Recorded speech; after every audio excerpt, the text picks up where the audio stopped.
disposición, arrancamos. ¿Cómo estás, Guillermo? Manuela, para Agencia Nova, bienvenido a La Plata.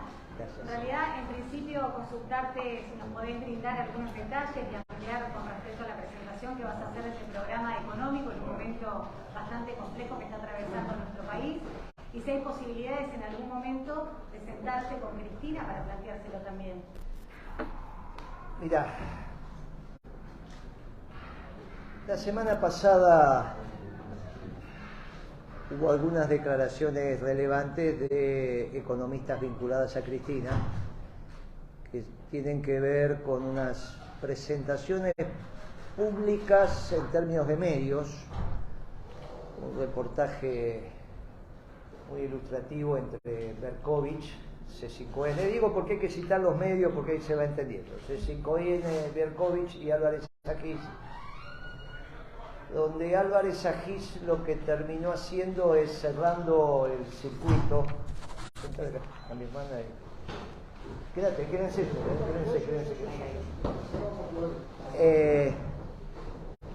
Cerrando el circuito de lo que terminó aconteciendo. Buenas tardes y disculpen. Cuando Cristina decidió encarar sus 2 últimos años de gobierno. Ahí nombró un gabinete, estamos hablando de los temas, ahí vino Pablo, si le puedo poner otra silla acá, pones una silla acá, Pablo, se va armando la... Por favor.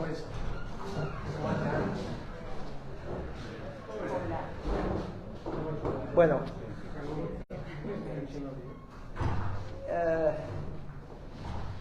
¿cómo fue el gabinete de Cristina en aquel momento? Disculpen las interrupciones, pero ya estamos, más de lo que hay acá. Jefe de gabinete Capitanich, que había trabajado con Cavallo. Cavallo lo había instruido a Capitanich para privatizar el Banco de Formosa en aquellos años de los 90. Y Capitanich, para hacer ese trabajo, contrata al actual gobernador de la provincia de Buenos Aires, que es Axel Kicillof, como técnico. ¿Para qué? Para privatizar el Banco de Formosa.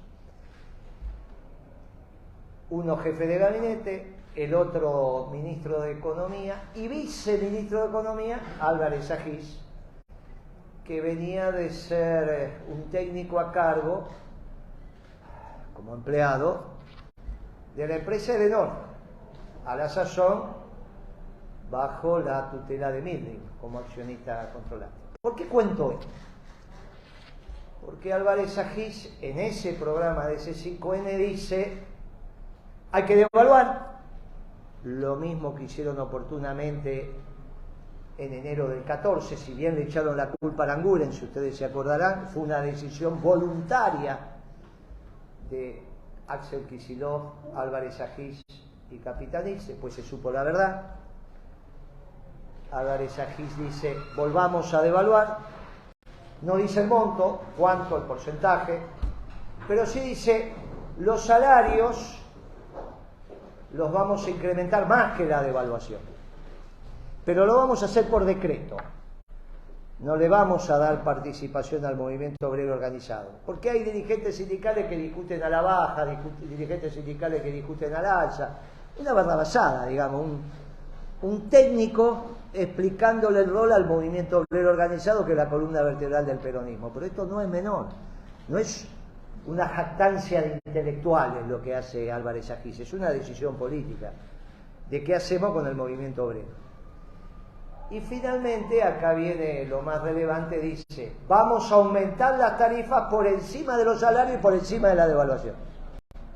No me dice: estos son los costos de la tarifa y por lo tanto tenemos que aumentar esto. Dice directamente: vamos a aumentar. Y no sabemos cuál es el costo. Bueno, es un mamarracho. O sea, vas a aumentar sin hacer una estructura de costos. Claro, si los precios que más van a aumentar son las tarifas, tenemos claro, es economista, quiénes son los patrones, entre comillas. Siguen siendo los mismos que en el 2014. Vino de Edenor a viceministro y por las declaraciones que está haciendo nunca dejó de ser Edenor. Con todo lo que eso implica, porque en ese momento fue un debate, año antes, muy intenso con Galucho sobre cuál era el precio que tenía que tener el combustible en la Argentina, porque el precio de los combustibles también define el precio de la tarifa y define la tasa de acumulación, esto es la ganancia del sector manufacturero. ¿Cómo completa Álvarez Agí su cuadro? Diciendo, y vamos a congelar todos los precios de los bienes. O sea, a la industria le congelamos los precios previo a haberle aumentado los insumos importados por la devaluación y los salarios. Obviamente es un industricidio. Si hace falta algo para terminar con lo que queda de industria en la Argentina, es poner el programa de Álvarez Agí en marcha, que lo acaba de decir en C5N, no que lo dijo en TN, que es en el mismo lugar donde generalmente las preguntas es si el destino de la Argentina no es un destino post-industrial, que se terminó la Argentina industrial y que la única posibilidad que tiene la Argentina es irrumpir con un modelo más allá de la industria, o sea, sin industria. Claro, esto está avalado por Cristina, como está avalado Massa, está avalado Álvarez Agí, está... Por lo tanto, el diálogo con Cristina en estos términos de una Argentina no industrial, porque la base de una Argentina no industrial es que tenemos una tasa de desocupación al alza. Y entonces el peronismo se tendría que resignar a 15, 16, 17 puntos de tasa de desocupación y una pobreza ya estructural de 30 puntos. Esta es la Argentina que está planteando los socialdemócratas encabezados por Cristina y obviamente los neoliberales encabezados por Macri. ¿Se completó el ciclo? Se completó el ciclo. Por eso es tan importante la declaración de Álvarez Agí, porque es el mismo que Cristina puso de viceministro y que comenzó con una devaluación. No fue una decisión azarosa ese gabinete de Cristina cuando a su vez pone al secretario de Planeamiento Estratégico y todas esas cosas, ¿está bien? Empieza Cristina una deriva hacia la socialdemocracia. Eso explica el principio y el final, explica Unidad Ciudadana en abril del 16, explican Unidad Ciudadana como lista en el 17 partiendo del peronismo, y explica la elección de Alberto Fernández, un claro exponente de la socialdemocracia, que elige a Guzmán, un hombre de Stiglitz, claramente un hombre de la socialdemocracia que hizo las barbaridades que hizo. Pero esta es la opción de Cristina. Por lo tanto, miren, es muy difícil con el diálogo con los que no tienen al trabajo como ordenador en la sociedad. Y estos posmodernos, que es el capitalismo de los banqueros, no tienen al trabajo como ordenador de la sociedad. Por eso destruyen el trabajo y lo reemplazan por los planes. En el discurso de Cristina fue, los planes los tiene que administrar el Estado, no que no haya planes. El problema que tenemos es que aparentemente privatizamos los planes y los maneja no sé quién. No es terminemos con los planes, porque para terminar con los planes tiene que haber industria. No hay ninguna alternativa sin un complejo manufacturero importante para bajar la desocupación en la Argentina. Con lo cual, obviamente que en política los diálogos siempre son posibles, pero acá venimos a presentar el núcleo duro de un plan económico peronista, que es la antítesis de lo que piensa Cristina del 14 en adelante. Para no poner el acento en Alberto y no poner el acento en los personajes secundarios. La cabeza de Cristina reuniéndose con Melconian es que terminó de hacer la parábola, se formó con Cavallo en la globalización de los 90, tuvo un paréntesis nacional y popular con la economía peronista en la década ganada y volvió a los 90, volvió a la globalización con Melconian. Al punto tal que Melconian la semana pasada dijo que la globalización estaba vivita y coleando. Y obviamente es toda una definición política, porque ahí claramente estamos viendo el rol de Europa, donde va Alberto y dice que si él fuera europeo sería solidario con Macron, sería su conductor político, sería Macron, la alianza hipotética con China, los ganadores de la vieja globalización que nosotros decimos que son los actuales perdedores, como se está viendo en la guerra en Europa y estos conflictos que está teniendo China. Tanto Macri como Cristina querían que ganara la señora Clinton y los peronistas queríamos que ganara Trump. Bueno, ese fenómeno que ellos están teniendo de visualización de lo que pasa en el mundo, donde no hay rupturas, los hace ahora insertarse en esta hipotética globalización que ellos dicen que está vigente detrás de la cabeza de Melconian. Es muy difícil el diálogo. Nosotros seguimos siendo hombres y mujeres de la industria, queremos una Argentina industrial. La industria fundamentalmente es la que te agota la mano de obra y por lo tanto vas a una tasa de desocupación friccional que son 2 o 3 puntos cuando estás buscando trabajo. Esto es lo que registran las encuestas. Y obviamente una pobreza mínima tendiendo a cero y obviamente la indigencia desapareciendo. Solamente eso es con trabajo y eso se consigue obviamente entendiendo que hay una sola clase de hombres los que trabajan y que cada uno se ganará el pan con el sudor de su frente. Por lo tanto está muy claro que nosotros venimos a presentar un plan económico que está a las antípodas de lo que está haciendo el gobierno y también de lo que fueron los 2 últimos años del gobierno de Cristina, con Kicillof a la cabeza, y obviamente los 4 años de Macri. Guillermo, ¿cuáles serían esos pilares esenciales que contempla el plan económico que viene acá a presentar? Bueno, lo primero es, y ya lo hicimos, es volver a los superávit gemelos. Tenés que recaudar más de lo que gastás y tenés que venderle al mundo mucho más de lo que compras. Pero vamos a aprovechar que llegó Pablo para que desarrolle, ya le dejé el punto de los superávit gemelos, cómo se consiguen los superávit gemelos, sobre todo en términos de recaudación y gastos. Cuando vos recaudás más de lo que gastaste, sobran pesos, que es lo que nos pasaba a nosotros. Ahora con pesos vos no pagás la deuda. Por lo tanto te tienen que sobrar dólares también. Esto es venderle al mundo más de lo que compraste. Sobran dólares, te sobran pesos, es simplemente un intercambio en el Banco Central de base monetaria, en este caso circulante, contra reservas y pagar la deuda.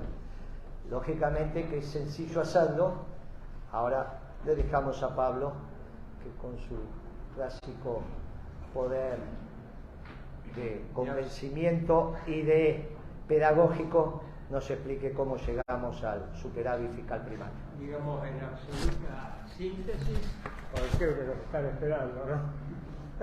No, todavía falta. Tómate tu tiempo, Pablo. No, pero, digamos, podemos hacer una síntesis esencial de lo que estamos proponiendo. Miren, todos conocemos la crisis que estamos viviendo. Nosotros la conocemos por los medios, la conocemos porque la estamos sufriendo. Es una crisis de múltiples aspectos.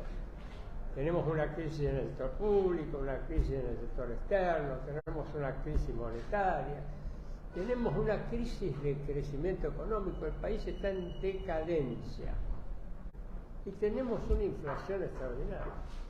Bueno, lo que proponemos nosotros es un plan global de medidas simultáneas que ataquen en simultáneo a todos esos problemas,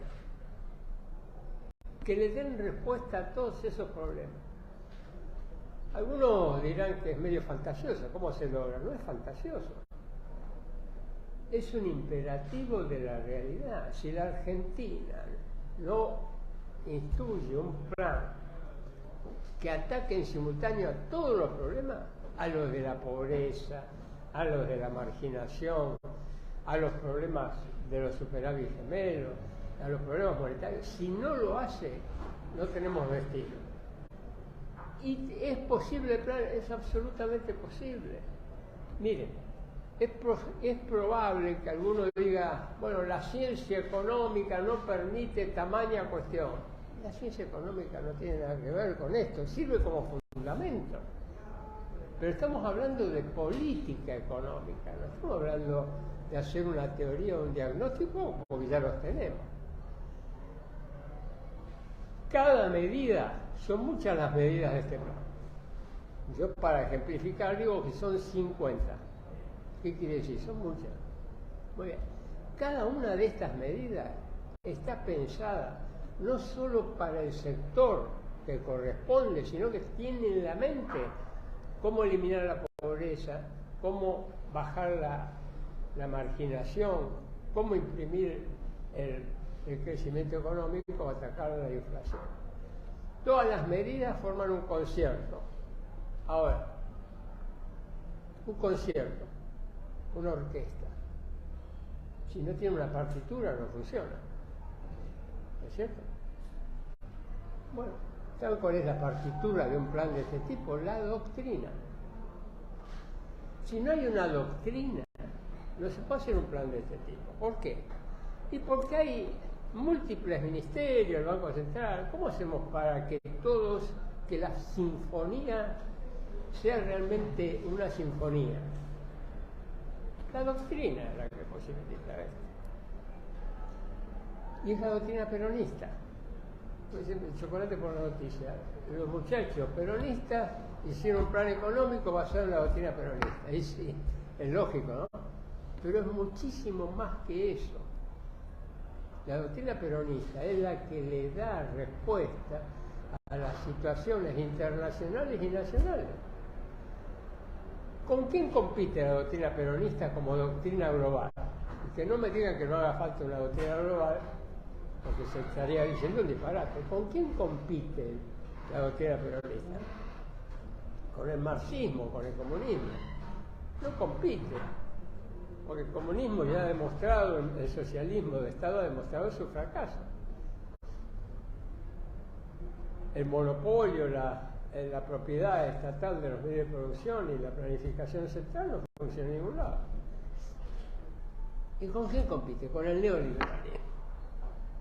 Esa es la verdadera competencia, porque en definitiva la socialdemocracia, como lo demuestra la práctica, cuando barremos un poquitito, es neoliberalismo. Fíjense lo que pasa.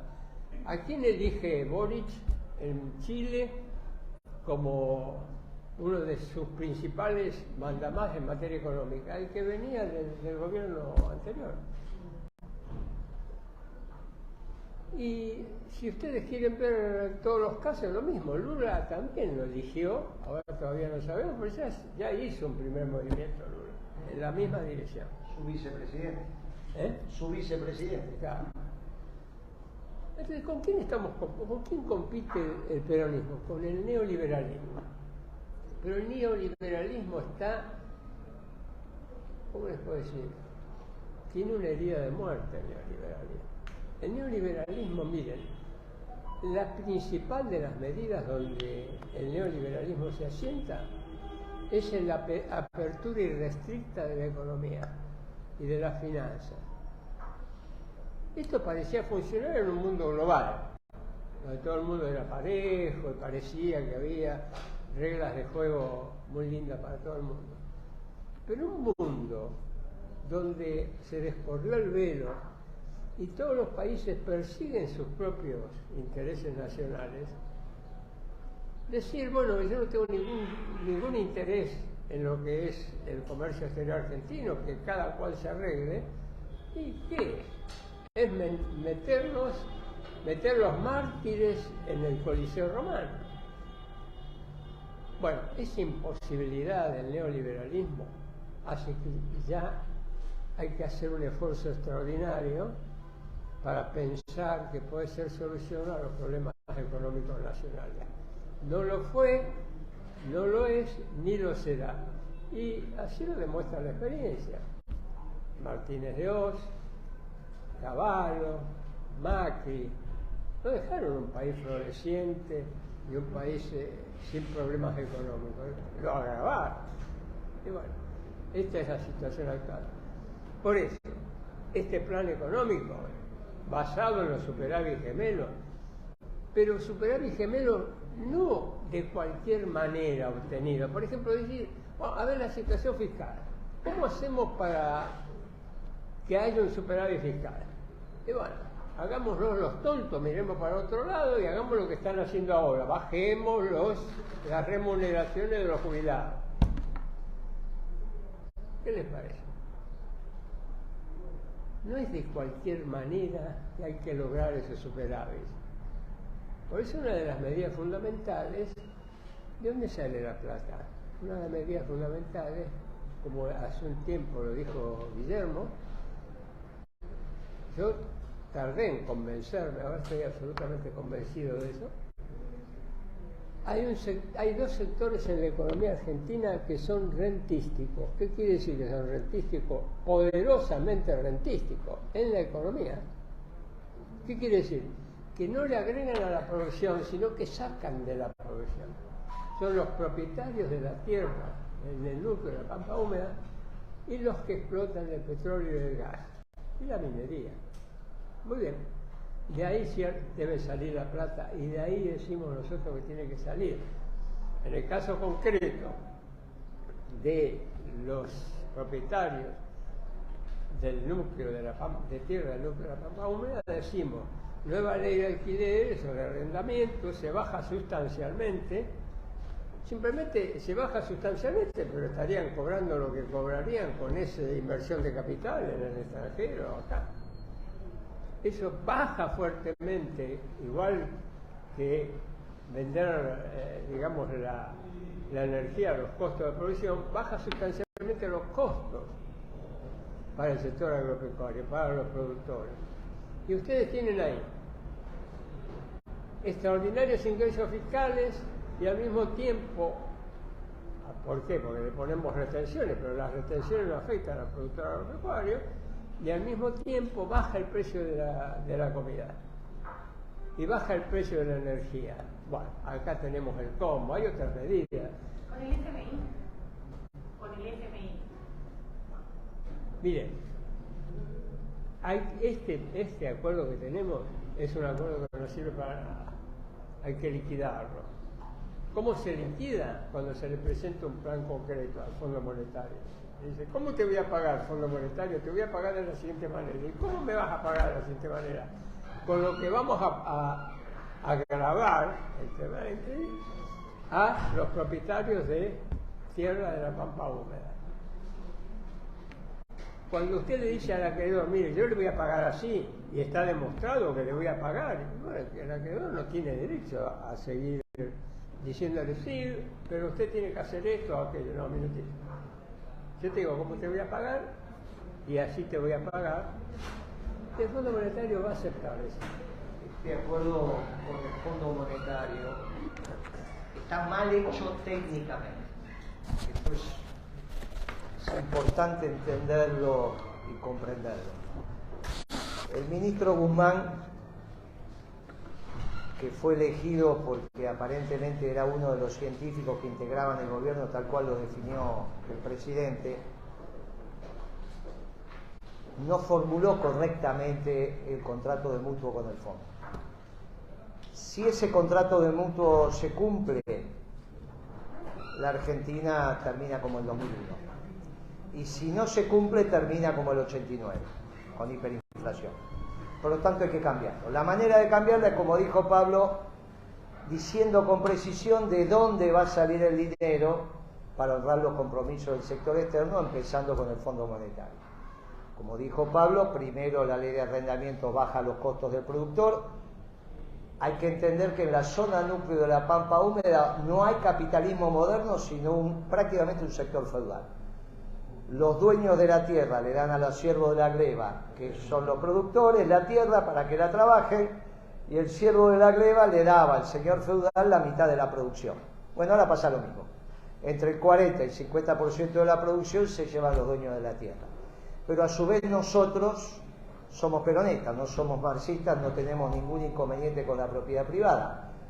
No atentamos contra la propiedad privada, simplemente decimos, mire, hay una renta, hay un excedente que en este caso lo vamos a utilizar para honrar los compromisos de la deuda y lo vamos a retribuir con un bono a mediano y largo plazo, 20, 25 años, en moneda dura, tasa de interés internacional y realizable en los mercados internacionales. Ese bono es la diferencia que hay entre el alquiler que se lleva sin ley de arrendamientos a ley de arrendamientos. Ahí va el bono. Pero entonces podés subir las retenciones. Cuando vos subís las retenciones, porque ya le bajaste el costo, podés recaudar más, entre 7.500 y 9.000 millones de dólares, que son los destinados, como decía Pablo, a poner arriba de la mesa, que es como se negocia la deuda a un acreedor con el deudor, poniendo plata arriba de la mesa. Si vos no ponés plata arriba de la mesa, esa deuda es un barubaru, que es este contrato que firmaron. Escondieron quién pone la plata. Por eso es una galimatía. Pero cuando esconden quién pone la plata es porque la plata la pone el pueblo. Y esa es la realidad, la ponen los jubilados, los pensionados, los comerciantes, los industriales, los profesionales independientes. Bueno, muchachos, esa Argentina no tiene solución. Si los jubilados tienen que poner la plata para pagar la deuda con el fondo, estamos fritos.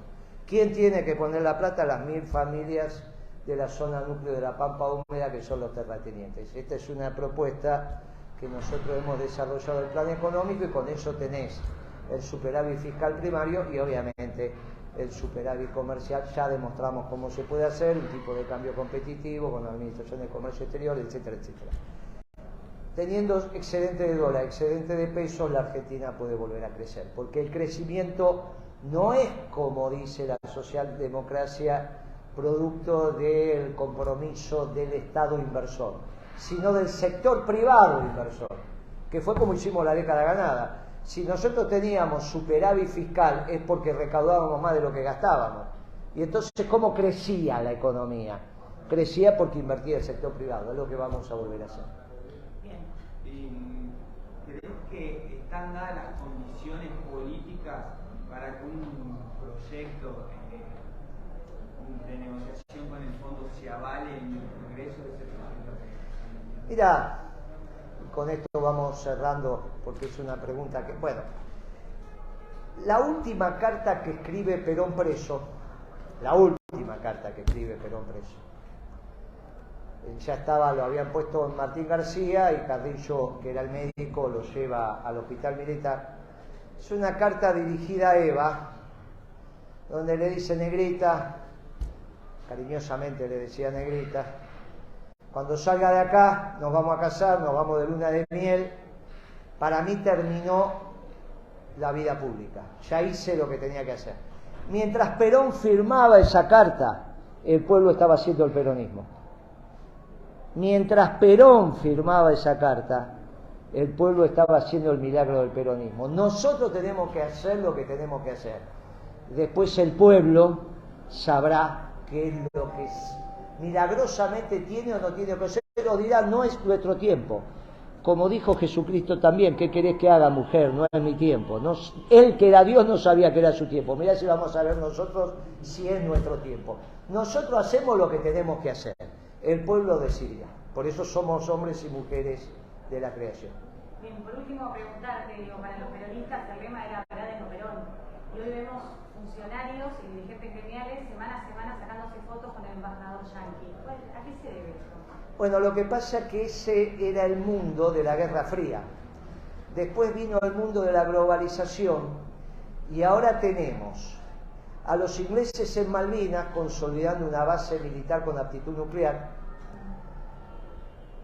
que América Latina, salvo Perú, América Hispánica, salvo Perú, uno le hablaba con los brasileños: che, mirá que tenemos a los ingleses en Malvinas, y los brasileños te decían: sí, pero Pelé es mejor que Maradona, ¿está bien?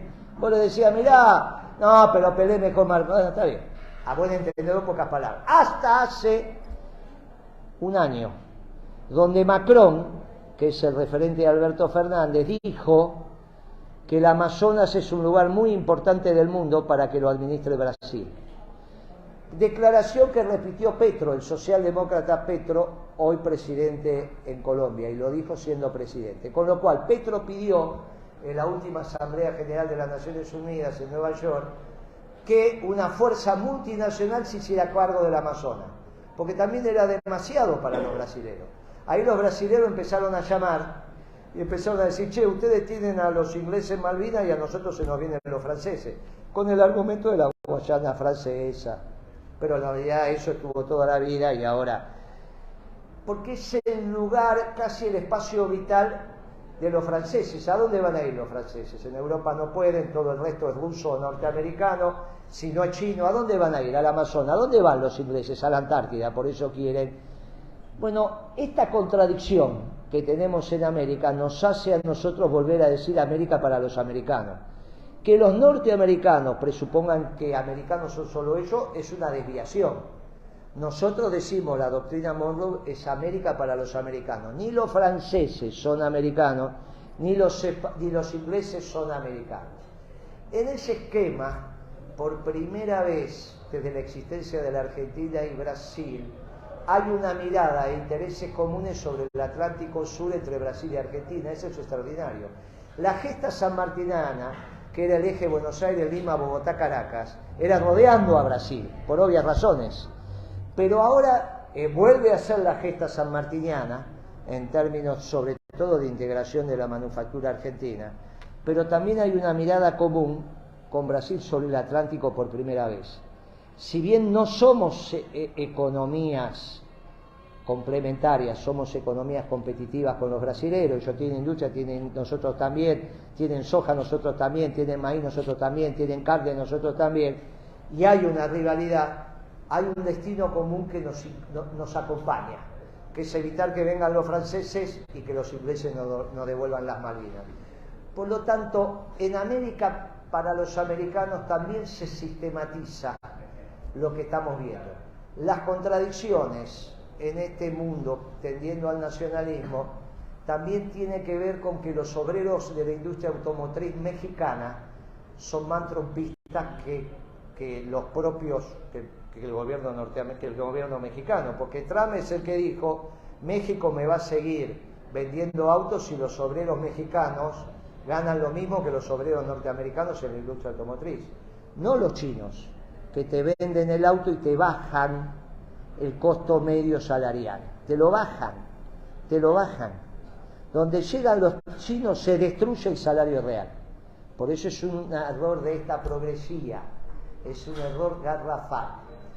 Por lo tanto, nuestra orientación normal es recuperar América para los americanos en un espacio lógico en América septentrional que tiene que ver con nosotros. Si no puede ser una última muy pequeña, ya que lo tenemos acá en La Plata, una breve síntesis de cómo ve el peronismo hoy acá en La Plata. No, pero eso se lo dejo a los compañeros de La Plata. Me parece que sería un error, pero lo van a desarrollar. Mire, esto es muy sencillo. Nosotros estamos dentro del peronismo, no hay duda. Empezamos y terminamos nuestros actos, o al menos los terminamos cantando la marcha y con mucho orgullo, pero no somos el partido justicialista que está intrusado por un socialdemócrata. Si algunos compañeros piensan que el partido justicialista, conducido por un socialdemócrata, va a ser el partido como herramienta electoral del movimiento peronista, bueno, es un problema de tiempo. Nosotros ya nos dimos cuenta que no y venimos a ofertar principios y valores como herramienta electoral del peronismo. Pero yo vi muchos dirigentes del peronismo platense, los vi porque nos conocemos. Quizás es un problema de tiempo. Viste que la toma de conciencia va llevando su tiempo, va llevando. Pero yo creo que a la larga el peronismo es la única solución y en estas elecciones alguien tiene que defender la doctrina peronista como iluminación de los pueblos del mundo, no solo del pueblo platense o del pueblo bonaerense o del pueblo argentino. Y para eso estamos nosotros. Ahora, no nacimos para ser candidatos ni presidentes. Si aparecen otros compañeros peronistas nos vamos a poner claramente de acuerdo. Y el pueblo va escribiendo su historia. El gobierno acaba nuevamente de tomar una decisión para aumentar el aceite, los huevos, el pollo, con este dólar soja. Está claro que podríamos hacer un debate ideológico y si sos socialdemócrata no podés ser peronista. Ahora, si le aumentás la comida al pueblo argentino, no sos peronista, sos Macri. Muchas gracias. Hasta luego.